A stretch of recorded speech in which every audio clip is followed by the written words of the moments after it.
to float on the sand. Mouth full of swimming around. Yeah, wait for the drop of the sand. Napakaganda, hindi ba? Masyado itong mahiwaga. Maraming kakaibang hayop na dito nilang makikita sa latyan na ito. Kaya nilang manlinlang ng tao para maging pagkain nila. Masyado silang tuso at masisibang uri ng nilalang. Mag-iingat kayo sa pagsunod sa akin dahil kapag nalinlang kayo, maaaring ito ang inyong ikamatay. Nakakalitong kuro-kuro. Kung alam namin na niloloko lang kami, hindi na kami magkakamali. Sinungaling! Sinungaling ang taong yan! Isa siyang mandaraya, kaya huwag kayo sumunod sa kanya! Mandaraya? Anong ibig niyo sabihin? Kung ganon, sino yung taong nasa harapan natin?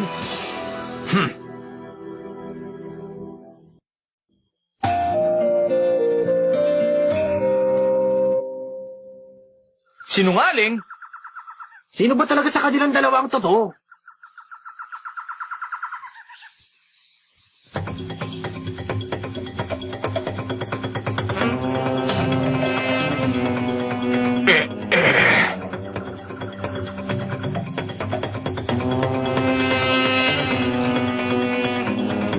Ang mga tao, ngayon ay naguguluhan.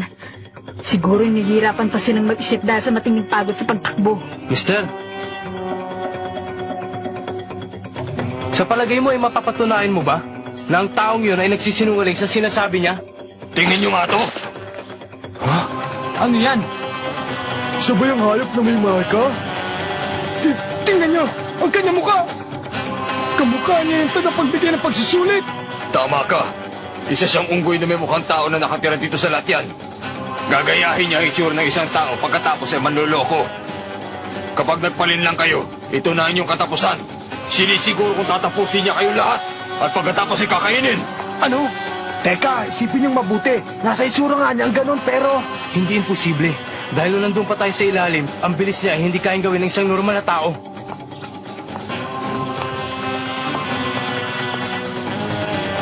Ang mga tao talaga, sa sobrang hirap na dinanas nila sa katatakbo. Ngayon ay nagkakaisa na silang lahat. Kapag napasama ako sa kanila, baka hindi ako makapasa sa pagsusulit. Hindi natin may pagkakaila. Kasama to sa pagsusulit. Ha? Pagsusulit? Pagsusulit na naman? Ang galing mo, Gon. Ibang klase ka talaga. Nagbago ang kanilang pananaw. Teka, Gon. Sabihin mo na nga lang sa akin. Wala ka ba nararamdaman kakaiba sa kanya? Wala, Lyoryo. Wala talaga. Ah, wala ka nararamdaman? Wala akong naaamoy. Kung nanggagaya nga siya, ay masyado siyang magaling. Sige, salamat ha. Madali nating malalaman yan. Kung ikaw talaga ang totoo, ipakita mo sa amin lahat ang license card mo. Ang license card niya? Tunay na hunter lang ang pwedeng humusga kung may kakayan ka na maging hunter. Kung ganun, ibig sabihin, isa kang tunay na hunter? Wow! Sandali! Hinakaw niya lang yan! Nagulat lang ako nung nakawin niya sa akin na lahat. Ganun pala. Kung ganun, kahit pala may hawak ang license card, ay baliwala pa rin. Huh? Huh? Oh. Haha, alam ko na.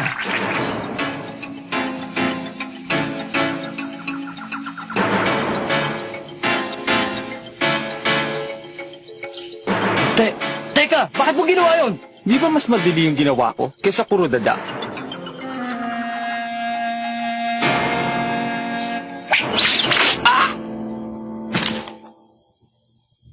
Ngayon ay maliwanag na lahat na ikaw nga ang totoo, Ginoong Bigote.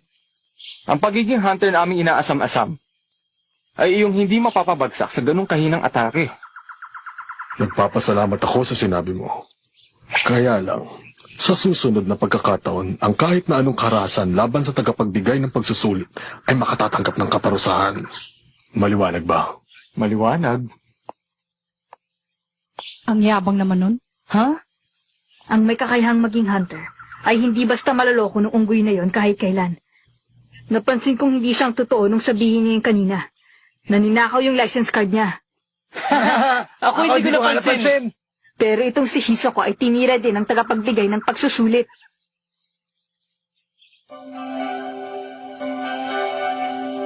Hogon, kano mo katagal titignan yan? Hindi ka dapat malungkot sa nangyari sa kanya. Dahil ordinaryo lamang sa kanila ang isugal ang buhay para makahuli ng makakain.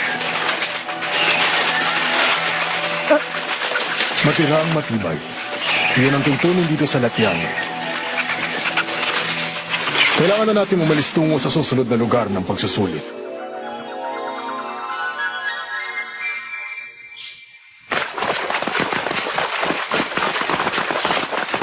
Tatakbo na naman tayo na walang katapusan.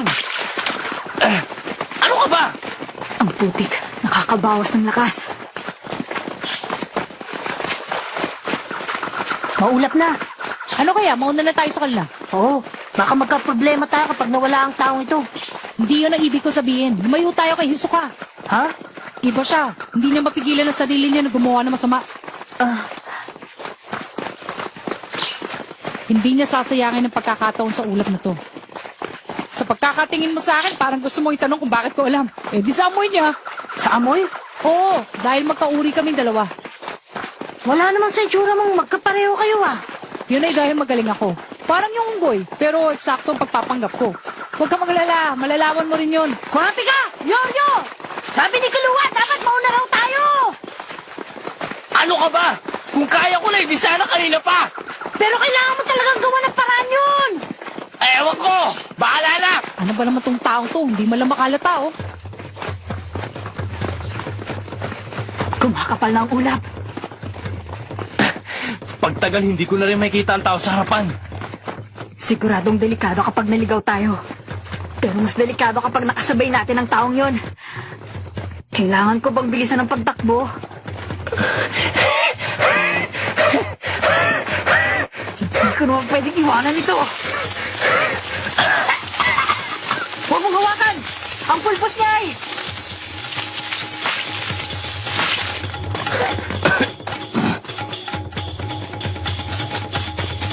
Ano bang nangyayari sa kanila?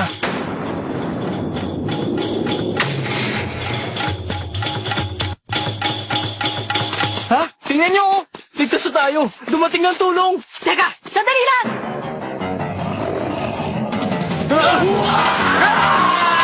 Anong sigaw na yun? Baka may napahamak. Tingnan niyo, oh! Wala na sumusunod sa likuran natin! Totoo ba ito? Kanina lang ay nasa isang daan sila!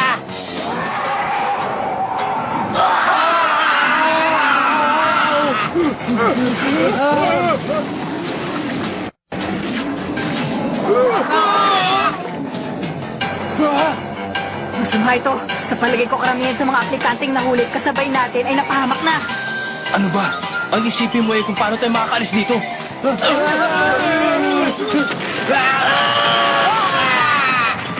Kawawa naman sila. Kurapika! Yoryo! Gon, Ha? hindi mo na dapat sila isipin ngayon. Tignan mo, ulap. Hindi siya dapat mawala sa atin. Oo. Ang dapat mo na lang gawin, ipanalangin na hindi marinig at sigaw ng mga kaibigan mo.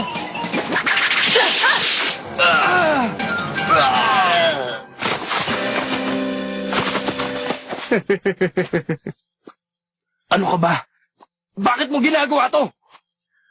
Ipagpalagay nga nating ako ang takapagbigay ng pagsusulit. Masyado lang akong mabait eh. Pero ngayon titignan ko kung sino sa inyo karapat dapat ha. Kaya patunayan niyo sa akin na mayroon talaga kayong ibubuga. Mula ngayon, ako na magsasabi kung sino sa inyo may karapatang maging isang tunay na hunter. Ikaw talaga? Tingnan mo nga itong ulap. Kapag ikaw ay nawala dito, imposible mo na rin maabutan na ang tunay na tagapagbigay ng pagsusulit. Ibig sabihin, hindi ka na rin makakapasa gaya naming lahat. Ang ingay mo naman, huwag mo akong igaya sa inyo. Isa lang ang masasabi ko bago kayo mawalang lahat. Walang imposible sa salamangkerong katulad ko. Huwag mo kang patawanin. Wala kang karapatang maging isang hunter. Tuturuan kita ng leksyon para matigil lang yung kayabangan. Tingnan nga natin. Isang baraha lang ang gagamitin ko sa inyo lahat, ha? O ano, simulan na natin. Tumigil ka! Mga mahal kong manonood, hayaan niyo ipakita ko sa inyo ang pinakamagaling salamangkero si Hisoka.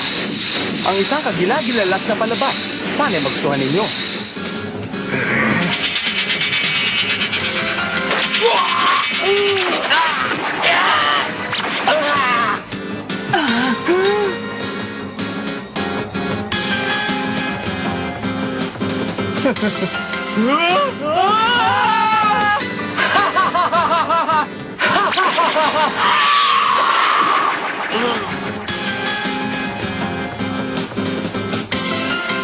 Lagot. Wala sa akin ang armas ko. Yoryo! Gon! Nasisiraan na ba yung batang yun? Huwag mong sabihin ililigtas pa niya yung iba.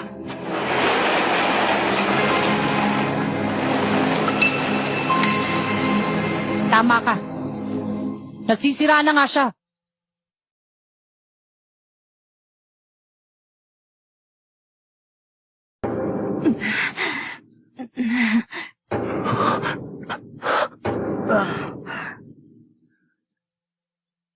Lahat sila'y bumagsak. Kayong tatlo na lamang ang natitira sa grupo niyo, ah. Tumigil ka. O ano? Umpisahan na natin? Ha? Kapag sinenyos ako kayo, maghiwa-hiwalay na tayo. Ano? Kakaiba ang kanyang lakas. Kahit pa sinong kriminal ay kakabahan kapag nakita siya dahil masyadong malupit ang taong yan. Kaya, sumunod na lang kay Takin. Kung ganun, kahit magsabay-sabay pa tayo ay hindi tayo mananalo sa kanya. Kaya tumakbo na lang tayo. Teka muna, bakit hindi natin subukan? Alam kong kayo rin ay may mataas na pangarap na maging isang ganap na hunter. Pero sa pagkakataong ito, kalimutan nyo na muna. Maganda na isip nyo. Magaling na desisyon. Bilang pabuya ay bibilangan ko nyo ng 10. 1, 2, 3, 4, 5, 6, 7, 8, 8, 9, 10. Tapos na. Sino kaya unahin ko sa inyo?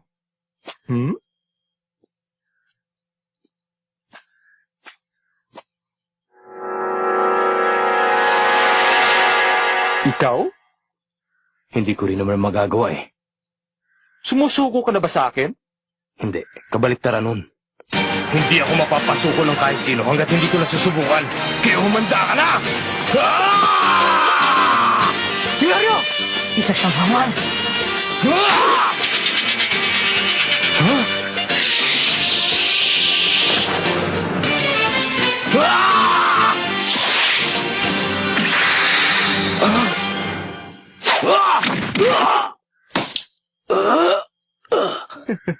Magaling ka naman pala.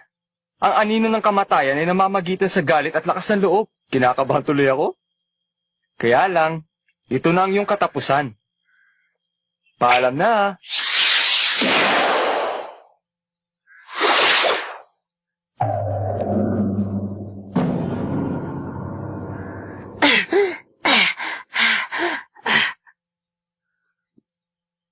Ba, may taglay kang husay, bata. Pamingwit? Nakakatuwa namang armas yan. Pwede ko ba makita yung armas mo, bata? Kung pagbibigyan mo ako.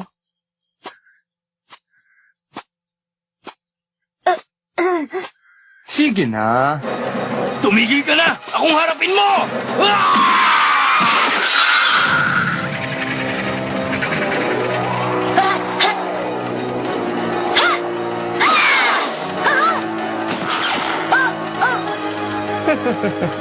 Bumalik ka ba para iligtas ang mga kaibigan mo?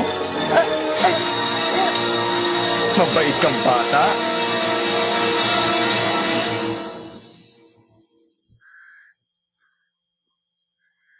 Sige na nga, pasado ka na. Ha? Ko naman, bumalik pa tong bubuit na to. Nakakatuwa. Kung sa bagay, masarap may kaibigan, di ba?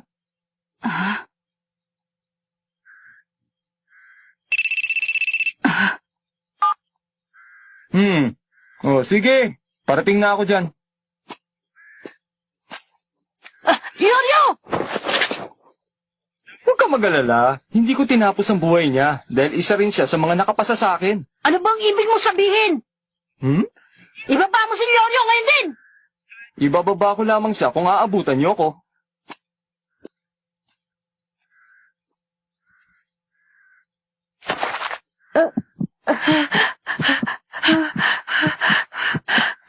Gon, ayos ka lang ba?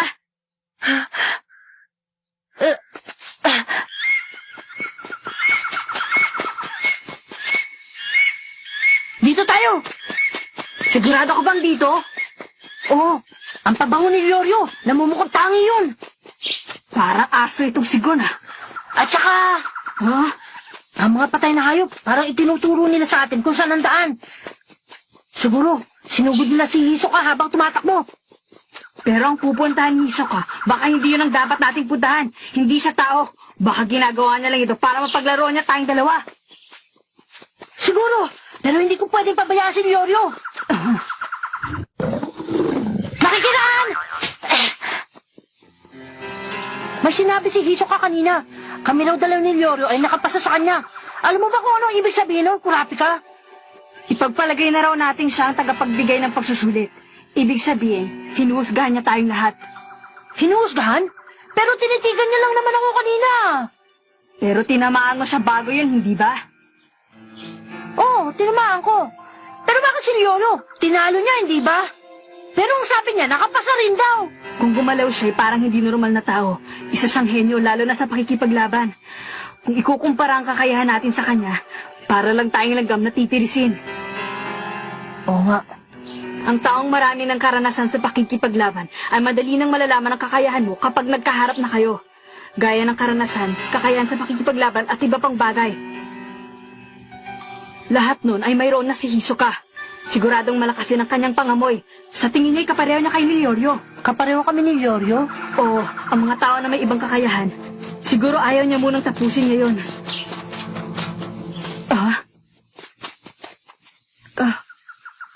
Pasensya na, walang kwenta yung mga sinasabi ko.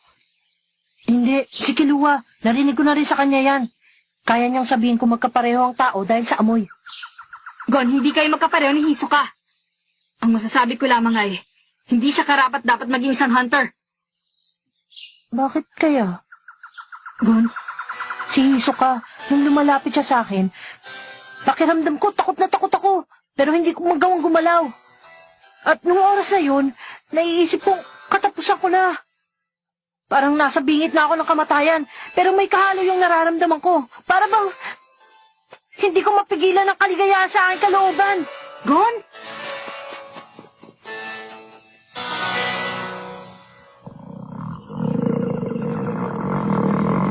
Tapos na ang oras.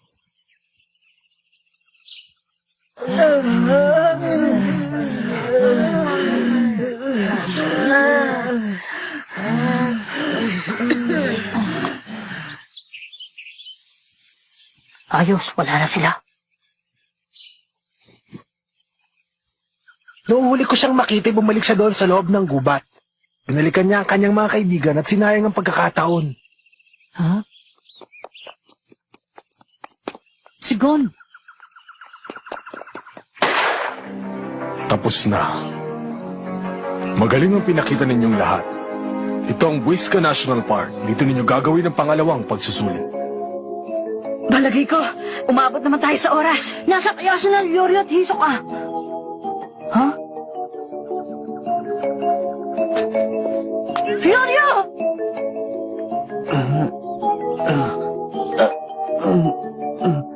Ano bang nangyari sa akin? Ayos ka lang maliban sa sugat mo sa braso. Tumukha ko, ayos lang ba? Normal pa naman. Anong normal? Sabihin niyo, ano ba nangyari? Talaga bang wala kang naaalala?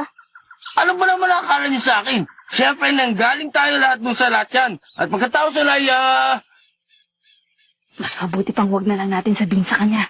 Tama. May gusto kong sabihin sa inyong lahat.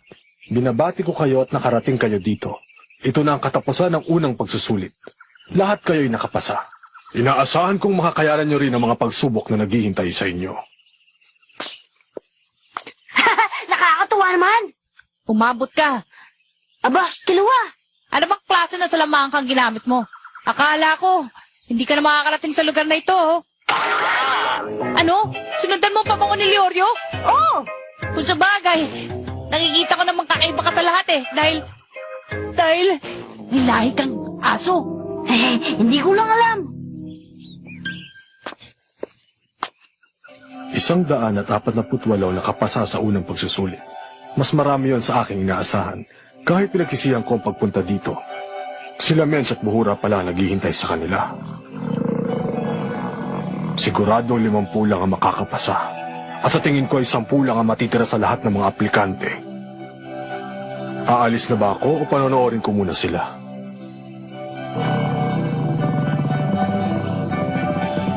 Magsisimula na! Kinakabahan na yata ako. Ako rin.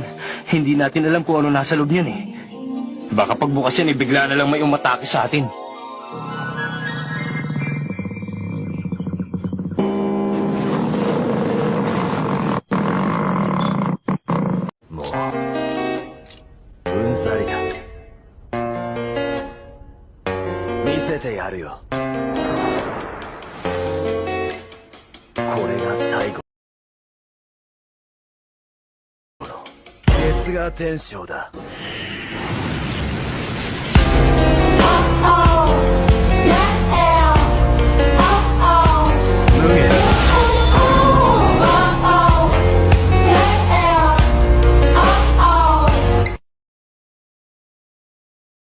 Flowers and photos, huh? Mouth on swimming around. Yeah, wait for the drop of the scent.